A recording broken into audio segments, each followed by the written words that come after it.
우리가 유명한 그 성경 구절 가운데 마태복음 6장 33절에 있는 너희는 먼저 그의 나라와 의를 구하라 그리하면 이 모든 것을 너희에게 더하시리라, 이 말씀을 잘 알고 있습니다. 대부분의 신자들이 이 말씀이 주는 강력한 도전을 오해하고 있는 경우가 많습니다. 이 말씀은 이방인이 구하는 먹는 거, 입는 거, 그런 육적인 양식을 목표로 하지 말라는 그런 상당히 단호한 말씀을 하시는 과정 중에 나오는 결론입니다. 들풀도 입히시는데 하물며 너희일까 보냐. 그렇게 하시면서 적어도 하나님을 믿고 살아가는 사람들은 그런 염려를 하지 말라는 말씀입니다. 주님, 그 내용은 참 신앙적이고 훌륭한데 그 인간이라는 게 어떻게 안 먹고 안 입고 어떻게 살 수가 있겠습니까?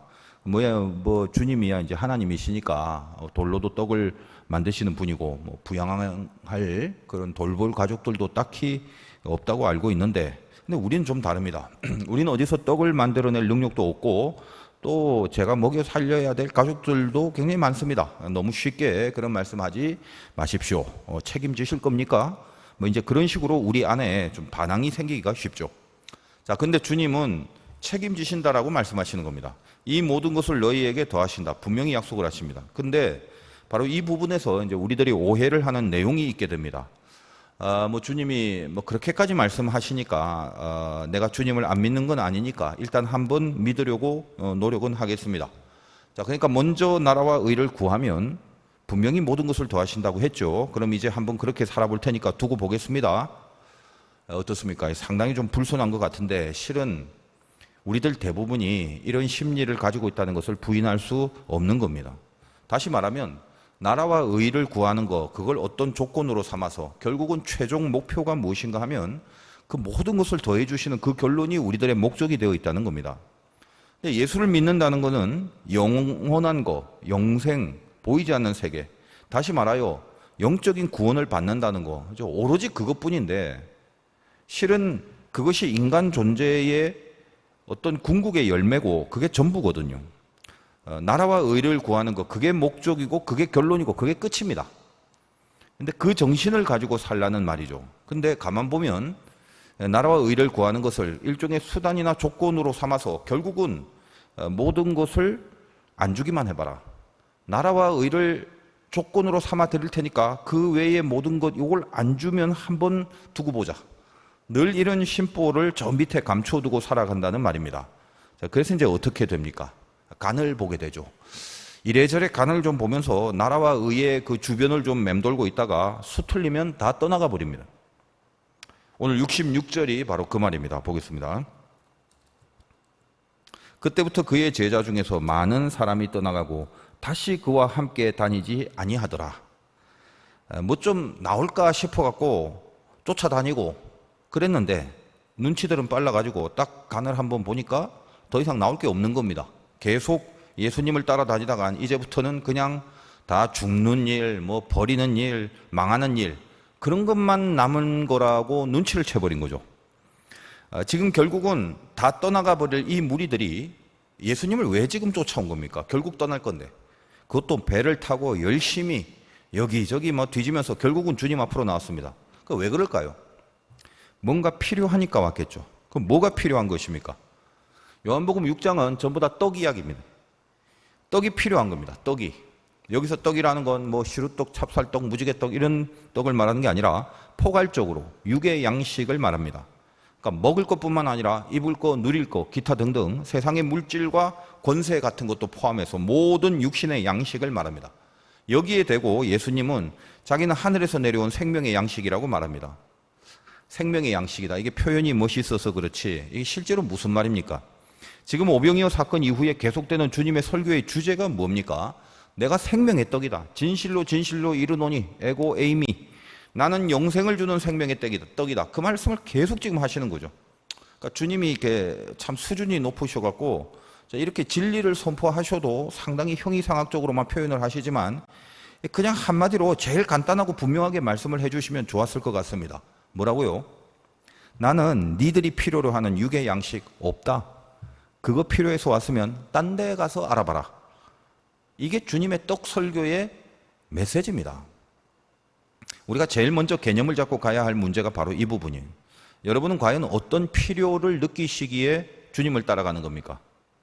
영의 양식을 먹고 구원을 받기 위해서 주님을 따라가는 겁니까? 아니면 주님이 주실 이 육의 양식을 챙기려고 따라가는 겁니까? 이 시작을 분명히 하지 않으면 우리가 믿는 하나님은 마치 금송아지를 만들어 놓고 이걸 그냥 하나님이라고 하자라고 했던 그 수준에서 더 이상의 진전이 없게 되는 겁니다.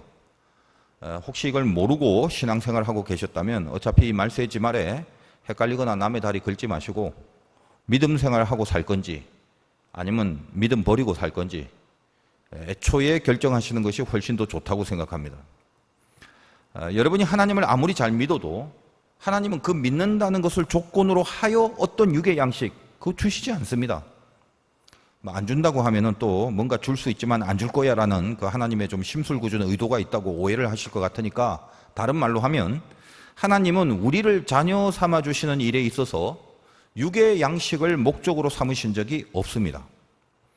그러니까 일단 분명히 알고 떠나시든지 아니면 더 지나고 가까이 붙어 계시든지 그걸 결정해야 되는 시즌이 바로 오늘날과 같은 이 종말의 시즌입니다.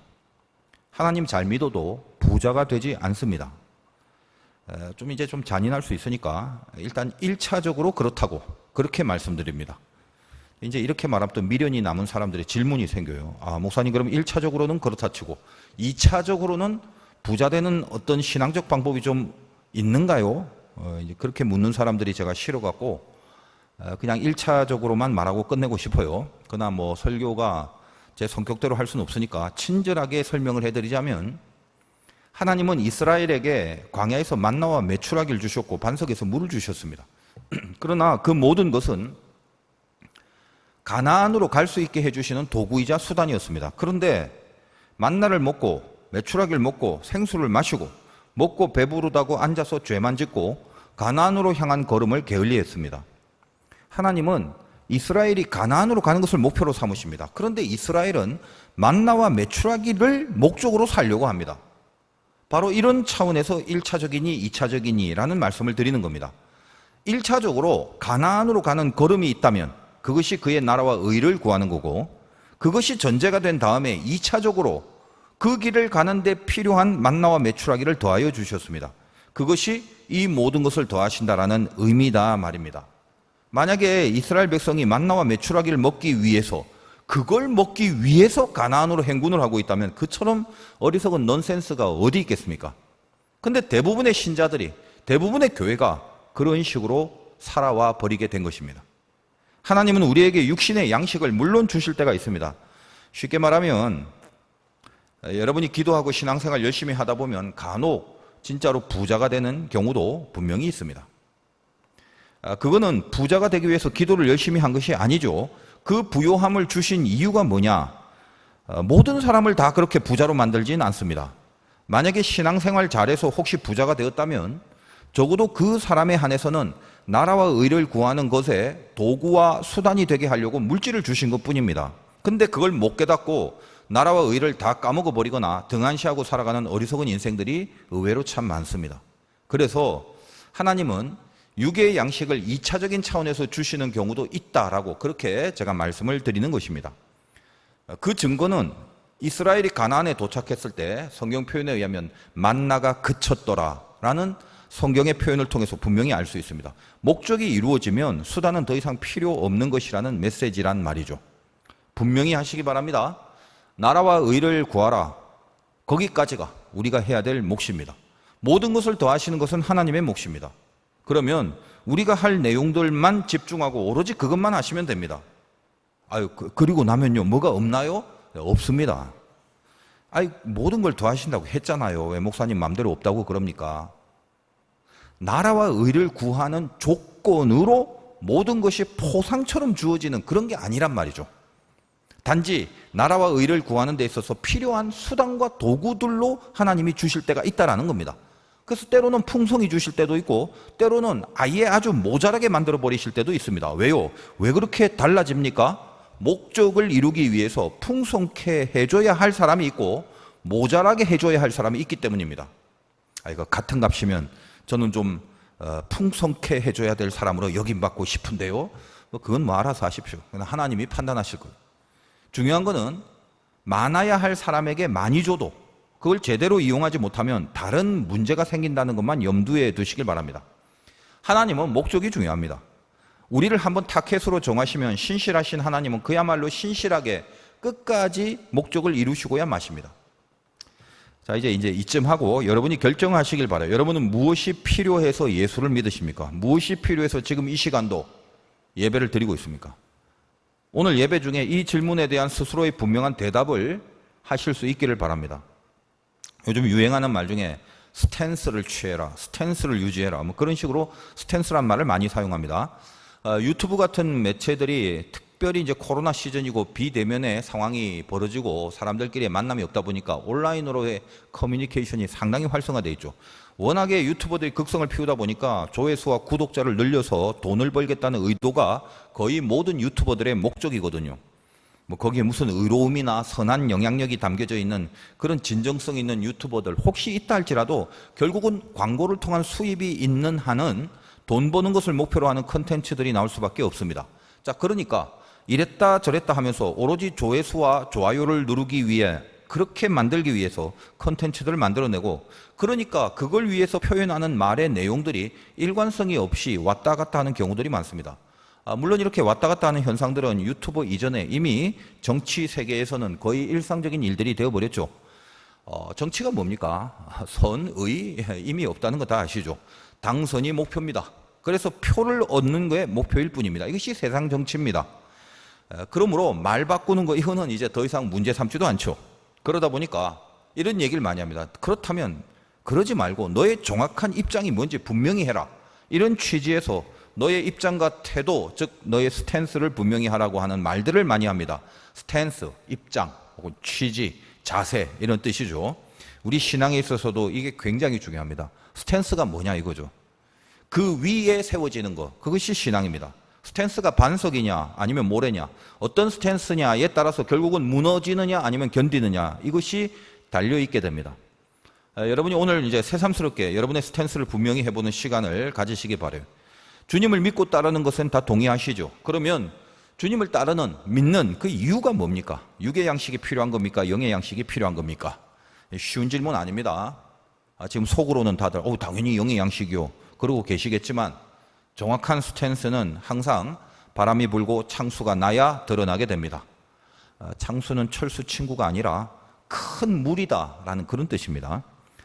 다시 말하면 고난과 환란이 불어닥치면 비로소 진짜 스탠스가 뭔지가 그게 드러나게 됩니다. 바람과 창수는 스탠스가 반석이든 모래든 둘 다 일단 흔들리게 하는 고난으로 다가오는 것만은 틀림없습니다. 그런데 반석은 자기의 반석임을 스스로 증명하는 기회가 되는 거고, 모래는 그냥 날아가서 그냥 소멸해 버리는 것입니다. 예수를 다 떠나버린 이 많은 제자들과 동일하게 그렇게 다 소멸돼 버리는 것입니다. 여러분들의 스탠스가 무엇인지를 속으로 점검하면서 오늘 본문을 잠시 본다면 60절에 이런 말이 있습니다. 60절이 이제 오늘 본문의 시작이죠. 제자 중에 여럿이 듣고 말하되 이 말씀은 어렵도다 누가 들을 수 있느냐 한데, 여기 여럿이란 말의 헬라어 원뜻은 많은, 그러니까 many란 말입니다. 많은, 그러니까 소수가 아니라 많은 제자들이 어렵다라고 말합니다. 여러분 혹시 이제 제가 설교할 때 이 설교 들으면서 어렵다고 생각하지 않습니까? 제가 어렵게 하려 의도는 전혀 없습니다만 그나마 하여간 기를 쓰고 쉽게 이해를 시키려고 하고 있다는 것만 알아주시길 바랍니다. 자, 주님이 제자들 불러놓고 뭐 어려운 수학 문제를 낸 것도 아닌데 뭐가 그리 어렵나요? 왜 어렵다고 얘기합니까? 영적인 어려움을 말하는 거죠. 영적인 어려움이 뭐죠? 심정, 이 마음의 세계가 다른 겁니다. 오늘 식으로 말하면 스탠스가 다르단 말이에요. 그게 어려움입니다. 자, 예수님이 긴 설교를 이제껏 쭉 하시는 동안 내내 생명의 떡, 영생의 떡, 하늘의 떡, 기타 등등 그렇게 영적인 떡에 대해서 말씀을 하셨는데, 제자들은 그 말 중에서 생명, 영생, 하늘 그런 단어는 머리에 안 들어오고 무조건 떡만 들리는 겁니다. 빨리 떡 달라는 겁니다. 그러니까 주님이 급기야 내 살을 먹어라, 그게 생명의 떡이라 그렇게 하시니까 갑자기 깨는 거죠. 뭐야? 살을 먹으란다 야. 어려워서 고민하는 게 아니라 지금 그 밑에 보니까 수군거리고 있다. 뭐죠? 어려운 문제를 못 풀어서 그걸 풀려고 고민하는 게 아니라 수군거린다는 말의 원뜻이네. 마음에 안 든단 말이에요. 마음에 안 든다. 오늘 혹시 제 설교 듣고 있다가 야 목사님 오늘 설교 중에 하나님은 우리를 부자로 안 만드신데 아주 단호하게 말씀하셨어. 뭐죠? 마음이 어려워지는 거예요.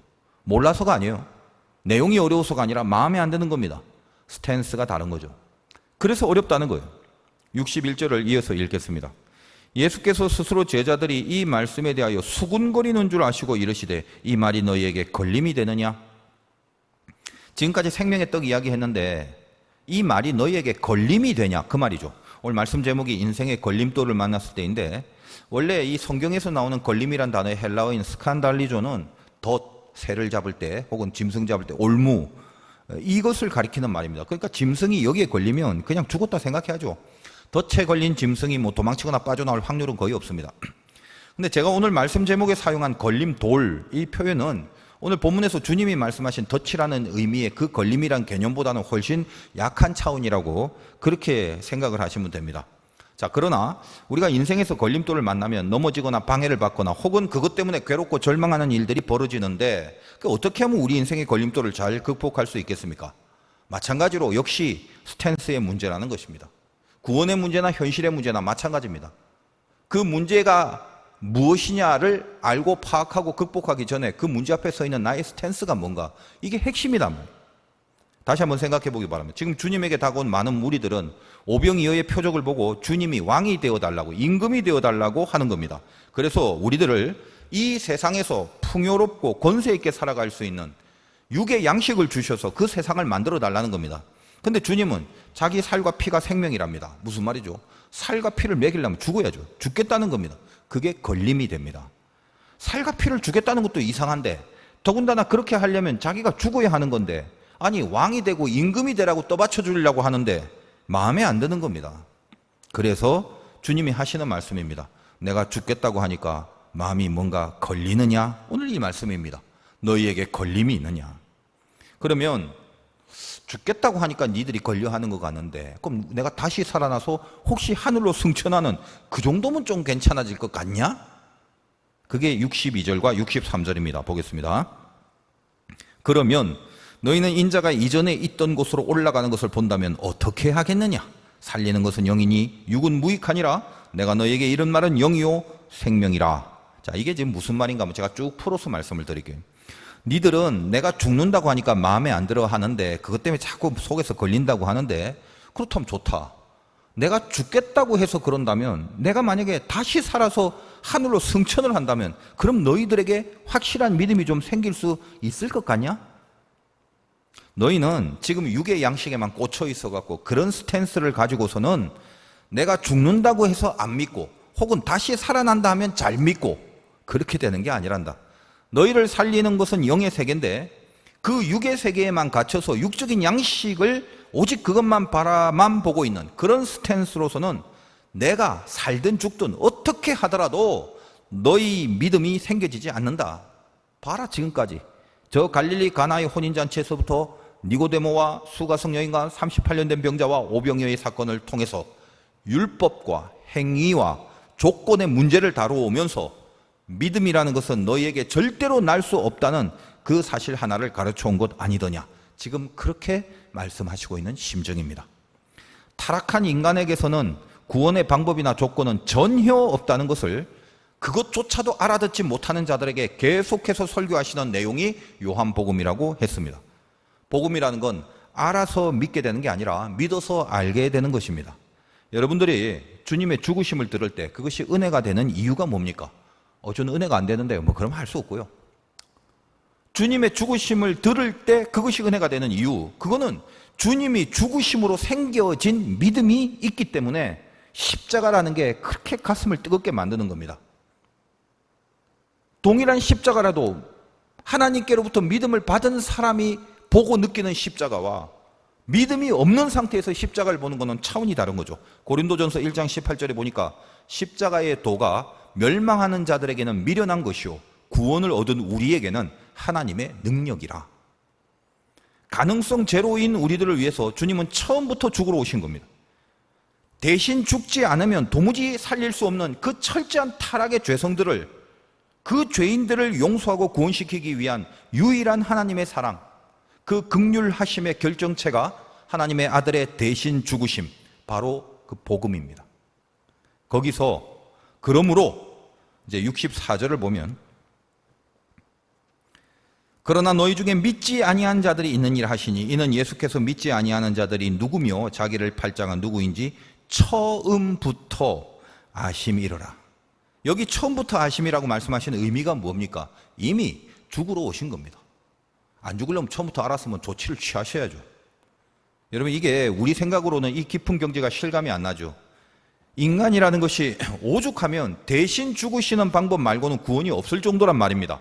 그런데도 반드시 살리기 위해서 그 죽음의 방법을 작정하신 하나님의 사랑, 그것이 복음이고 기독교다라는 말을 하시는 겁니다. 그러면 그토록 깊고 깊은 사랑을 받아서 주님이 나를 위해서 대신 죽으셨다는 사실을 믿어서 구원을 얻을 백성들, 그 백성은 도대체 누구란 말인가요? 또 반대로 그 믿음을 얻지 못하고 멸망받을 족속은 또 도대체 누구란 말입니까? 어때요, 여러분? 궁금하십니까? 누가 구원을 받았고 누가 구원을 못 받았는지? 요즘 스마트폰이 있어서 기발한 어플리케이션이 많습니다. 그 중에는 공짜보다는 돈을 주고 사는 어플이 쓸만한 것들이 많겠죠. 그래서 저는 개인적으로 하여간 유료 어플 이건 거의 사진 않는데, 근데 누가 이런 종류의 어플을 좀 개발하면 돈 주고 살 것 같아요. 두 가지가 있는데, 첫째는 핸드폰을 이렇게 얼굴에 딱 갖다 대면 성형 전후 그런 모습이 이제 화면에 딱 나오는 거예요. 그러니까 요즘 10대들의 최고 관심, 10대요, 10대, 20대도 아니고 10대들의 최고의 관심이 성형이랍니다. 시대가 참 이게 어떻게 말을 해야 될지 모르겠습니다. 그래서 그냥 제가 그거 갖고 자꾸 같이 판단을 하면 안 좋으니까 그냥 이런 거요. 그냥 원래의 얼굴, 본래 얼굴이 좀 어떤지 궁금하고 추억 좀 살리자는 취지에서 이제 그런 어플이 있으면은 돈 주고도 이제 살 것 같아요. 가끔 이제 옛날 그 원래 얼굴이 그리워지고 그럴 때 이제 한번 쫙 한번 비춰보고 그럼 추억이 이제 돋지 않습니까? 애들이 이제 금방금방 자라다 보니까 최근에 이제 주일학교 아이들 좀 봤는데 제가 유아 세례 줬던 아이들이죠. 어느덧 다 커갖고요. 세상에 사춘기를 겪고 있더라고. 이미 그냥 다 커버린 것 같았고 세월을 실감하게 됩니다. 우리 정 목사님 딸 이혜리도 태어난 지 엊그제 같은데 요즘 가끔 벌써 초등학교를 다닙니다. 가끔 보면 이제 그 정 목사님의 옛날 얼굴이 이렇게 고스란히 보이죠. 그 얼마나 그 눈매가 똑같은지. 그래서 우리 정 목사님 얼굴에 핸드폰 한번 딱 비춰보면 옛날 그 눈매가 보이고 얼굴이 옛날 얼마나 추억이 돋습니까? 그러면 하여간 이제 그런 어플이 있으면 제가 한번 돈 주고 살 것 같아요. 그리고 또 하나, 그냥 제 생각인데, 구원 받았는지 안 받았는지 이걸 판별해주는 그런 영적인 어플이 있으면 그 돈 주고라도 얼른 사야겠죠. 특히 교회 다니고 예배 열심히 드린 사람인데 딱 비춰보니까 구원 못 받은 자, 이렇게 나오면 이게 얼마나 불쌍합니까? 얼른 다시 구원 받도록 그렇게 목회 사역을 해야죠. 근데 이런 어플이 나올 가능성은 전혀 없죠. 그냥 하는 말입니다. 그러면 구원 받았는지 못 받았는지 그거 어떻게 알 수 있을까요? 모르죠. 그건 우리가. 하나님만 아십니다. 그러니까 일단은 내가 제일 중요해요. 딴 사람이 구원을 받았냐 못 받았냐 따지기 전에 내가 구원을 받았는지 그게 제일 중요하지 않습니까? 자, 우리가 구원받은 자가 누군지는 모르지만 어떻게 구원이 이루어지는가 이거는 분명히 알 수 있습니다. 성경에서 늘 그 말을 하니까요. 오늘 같은 경우도 65절에 분명히 나와 있죠. 65절 보겠습니다. 또 이르시되 그러므로 전에 너희에게 말하기를 내 아버지께서 오게 하여 주지 아니하시면 누구든지 내게 올 수 없다 하였노라 하시니라. 자, 앞에서도 이런 말씀, 이런 식의 내용 얼마나 많이 하셨습니까? 아버지께서 오게 하신 자, 그들만이 주님께 나올 수 있다는 말입니다. 자, 이제 이쯤 하면 안 그래도 지금 예수님을 따라온 무리들이 마음에 안 들어 죽겠는데 더군다나 마음에 안 드는 그 자리마저도 하나님이 직접 끌어와야 갈 수 있다는 그 말에 더 이상 남아있을 이유가 없게 되는 거죠. 그래서 66절 보겠습니다. 그때부터 그의 제자 중에서 많은 사람이 떠나가고 다시 그와 함께 다니지 아니하더라. 많이 떠났습니다. 12제자만 달랑 남습니다. 그래서 예수님이 묻죠. 야, 니들도 떠날 거냐? 라고 묻자 베드로가 이제 가끔씩 히트치는 발언들을 하는데 그 중에 하나가 나옵니다. 68절에서 69절에 시몬 베드로가 대답하여 주여 영생의 말씀이 주께 있사오니 우리가 누구에게로 가오리까? 우리가 주는 하나님의 거룩하신 자이신 줄 믿고 알았사옵나이다. 이런 고백을 하는 겁니다. 육의 양식이 아니라 영생의 양식이 있다고 고백을 하면서 주님 앞에 있습니다. 이 베드로가 뭐죠? 결국 하나님이 끌어온 사람이란 말이에요. 그것과 대조하여 주님은 애초에 죽으러 오신 것임을 시사해 줌과 동시에 예수 공동체에 있는 그 측근의 12명 가운데 속하는 사람일지라도 하나님이 끌어오지 않으면 구원은 없다라는 것을 가장 극명하게 보여주는 바로 그 샘플로서 가롯 유다가 이어서 언급이 되는 것입니다. 70절에서 71절. 예수께서 대답하여 내가 너희 12를 택하지 아니하였느냐? 그러나 너희 중에 한 사람 마귀다. 이 말씀은 가롯 시몬의 아들 유다를 가리키십니다. 그는 12 중에 하나로 예수를 팔 자로다. 말씀 도시락에서 다뤘지만 가롯 유다는 이스카리옷 유다라고 해서 이 시카리라는 말, 즉 검, 칼을 뜻한다고 그랬습니다. 그러므로 이스카리옷 유다라는 말은 칼을 품고 있는 당시의 열심당원이라고 설명을 해드렸죠. 열심당이 뭐죠? 정치적인 야망에 불타고 있는 육적인 양식을 추구하는 대표적인 사람들입니다. 이 땅의 권세와 참과 선을 정치적 권세로, 세상의 힘으로 갈아엎자라는 게 열심당이라고 그랬죠. 물론 열심당에서 열심히 하다가 완전히 회심해서 참된 예수의 제자가 된 젤로신 시몬도 분명히 있습니다. 그러나 유다는 하나님이 끌어온 구원받은 백성은 아닌 것이었죠. 그러면 누구는 구원받고 누구는 못 받고 그런 게 어딨나요? 이제 그렇게 물으시는 분들은 살만하신 분들이에요. 물에 빠져서 죽어가는 걸 간신히 건져줬는데 갑자기 왜 딴 사람들은 안 구했냐고 그렇게 성질을 부리는 사람과 똑같은 겁니다. 우리는 단지 성경을 통해서 어떻게 구원을 받는가는 알 수 있지만 누가 구원을 받는 자, 이거 정확하게 판별할 능력은 없는 것입니다. 그건 다 하나님의 소관이죠. 그래서 늘 여러분들도 많이 들었겠습니다만 저도 동의하고 있는 내용이 뭐냐? 천국에 가면 놀라운 상황이 벌어진다.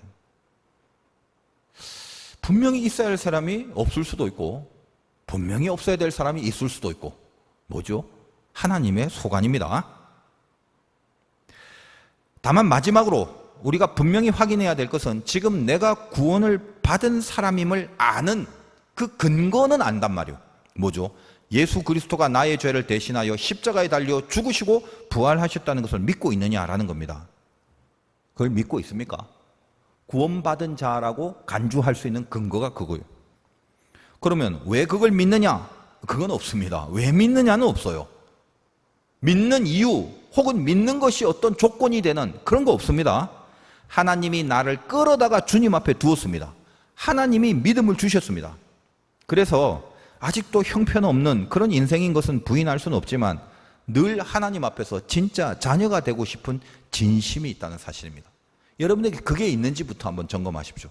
그렇다고 다 됐다 완전하다는 말은 결코 아닙니다. 그러나 가장 처음에 스탠스가 그거라는 거예요. 하나님 앞에서 진짜 자녀가 되고 싶은 진심이 있는가? 영생의 말씀을 두고 다른 데로 갈 수 없습니다 라는 고백을 하고 있습니까? 오늘 주님이 걸림이 되느냐라고 물으시는 질문을 우리 스스로에게 한번 해보시기 바랍니다. 너희들의 스탠스가 무엇이냐를 물으시는 것과 같습니다. 육의 양식이 필요한 스탠스라면 주님의 죽으심은 늘 걸림이 됩니다. 영의 양식이 필요한 스탠스라면 주님의 십자가는 하나님이 우리를 거기로 친히 끌어가신 자리라는 사실입니다. 영적인 구원의 문제 말고도 현실 속에서도 살아갈 때 마찬가지요. 우리는 인생에서 고난처럼 여겨지는 걸림돌들이 놓여질 때가 있습니다. 그 걸림돌이 얼마나 크고 얼마나 방해를 하느냐의 문제가 아닙니다. 우리가 지금 그 앞에 놓여진 것 자체는 65절에 있는 말씀처럼 내 아버지께서 오게 하여 주지 아니하시면 안 되는 자리였던 것입니다. 구원받은 자리, 그 자체가 하나님이 끌어오신 자리라면 구원받은 자녀로서 살아가면서 당하는 이 땅의 모든 과정들이 어떻게 하나님의 끌어가심의 섭리를 벗어나 있는 게 있을 수 있겠습니까? 구원받은 자리가 하나님이 끌어오신 자리라면 그 구원받은 자녀로서 이 땅의 현실을 살아가면서 당하는 그 모든 것들이 어떻게 하나님이 끌어다가 놓은 자리가 아닐 수 있다 있냐 이 말이죠. 당장 보기에는 걸림돌 같아 보이지만 그 앞에 서 있는 나 자신의 스탠스를 확인하기 바라요. 하나님이 끌어다 놓으신 자리입니다. 믿음이 뭐냐? 믿음은 걸림돌을 디딤돌로 만들어 버립니다. 저기 걸려서 넘어지겠다라고 생각하지 않습니다. 저거를 딛고 도약을 할 수 있겠다라고 생각을 합니다. 저는 늘 바울을 생각할 때마다 참 대단한 사람이라고 여겨집니다. 그가 신약에 수많은 성경을 적은 사람이라서가 아닙니다. 혹은 그의 학식이나 경력이나 스펙이 놀라운 것도 아닙니다. 저는 바울의 가시가 그게 늘 은혜가 됩니다. 인생에서 가장 날카로운 걸림이 된 거, 그게 자기 몸의 가시 아닙니까? 그것만 빼내주시면 온 세계를 복음으로 뒤집어 엎어놓을 만한 위력이 나올 것 같은 그런 바울 아니겠습니까? 그런데 나의 나 된 것은, 지금 가시에 있는 그 나, 가시가 안 빠져 있는 상태로서의 그 나라도 나의 나 된 것은 하나님의 은혜다라고 고백하면서 약할 때 오히려 강하게 하나님을 붙들고 나아가게 됩니다. 그의 나라와 그의 의를 구하고 살았지 나의 나라와 나의 의를 구하고 살지 않았습니다. 바울은 그야말로 걸림돌을 디딤돌로 바꿔버린 믿음의 사람이었습니다. 그 지긋지긋한 가시 때문에 단 한 번도 하나님을 의지하고 그의 나라와 의를 구하는 일에 실패하지 않았습니다. 그 지긋지긋한 바로 그것 때문에 하나님의 사람으로 붙들리는 일에 실패하지 않았다는 것이 그게 우리들의 인생입니다. 그 일에 실패하지 말아야 됩니다. 다시 한번 바라보시길 바랍니다. 그게 걸림돌이 맞습니까? 걸림돌이다라고 생각하는 그걸 다시 한번 이 예배 가운데 보라 이 말이에요. 지금 나의 스탠스가 무엇입니까? 여러분은 육의 양식을 목적으로 하나님을 믿는다면 조그만한 조약돌 앞에서도 늘 불안한 인생을 살 겁니다. 저것 때문에 돈 못 벌면 어쩌나, 저것 때문에 망하면 어쩌나, 저것 때문에 고통받으면 어쩌나, 저것 때문에 체면 깎이면 어쩌나, 저것 때문에 인정받지 못하면 어떠나, 저것 때문에 진급 못하고 진학 못하면 어쩌냐, 저것 때문에 손해보면 어쩌냐.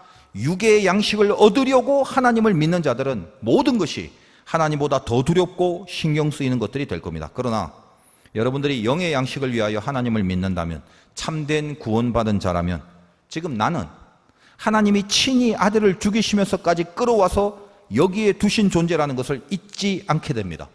하나님이 끌어온 인생인데 어디서 누가 뭐라고 했길래 불안해하고 있습니까? 내가 누구라고요? 너는 누구란다. 네 인생이 이렇단다. 지금 너의 상황과 현실이 이렇단다라고 뭐라고 누가 하든지 간에 그전엔 내가 누구라고요? 하나님이 끌어서 여기에 지금 놓아두신 존재다 이 말이에요. 하나님이 보내지 않았다면 나는 지금 여기 있을 수 없는 사람입니다. 우리는 왜 영의 양식이 육의 양식보다 더 중요하다는 것을 알고 있는 겁니까? 하나님이 우리를 끌어왔기 때문에, 하나님께로부터 난 자들이기 때문에 그렇습니다. 여러분이 구원받은 백성이라는 것을 다시 한번 확인해 보시기 바랍니다. 걸림돌 같아 보이는 것이 앞에 있습니까? 눈 씻고 다시 한번 쳐다보시기 바랍니다. 걸림돌이 아니라 딛고 더 높이 뛰어오르라고 나에게 주신 하나님의 디딤돌입니다. 그걸 위하여 하나님이 우리를 끌고 그 앞에 놔두셨습니다. 여러분이 정말 말로만이 아니라 정말 그의 나라와 의를 먼저 구하겠다는 진심이 있다면 그 영광을 향한 도약을 방해할 수 있는 권세는 이 땅에 없습니다. 가시를 품고 살아가는 바울의 도약, 그것이 어떻게 고백되고 있는 줄 아십니까? 로마서에 보면 내가 확신하노니 사망이나 생명이나 천사들이나 권세자들이나 현재일이나 장래일이나 능력이나 높음이나 깊음이나 다른 어떤 피조물이라도 세상에 있는 모든 것, 영의 세계에 있는 모든 것, 몽창 다 어떤 거라도 우리를 우리 주 그리스도 예수 안에 있는 하나님의 사랑에서 끊을 수 없으리라. 이것이 구원받은 자녀들의 운명입니다. 어려운 시기에 필승하시기를 주님의 이름으로 축원드립니다.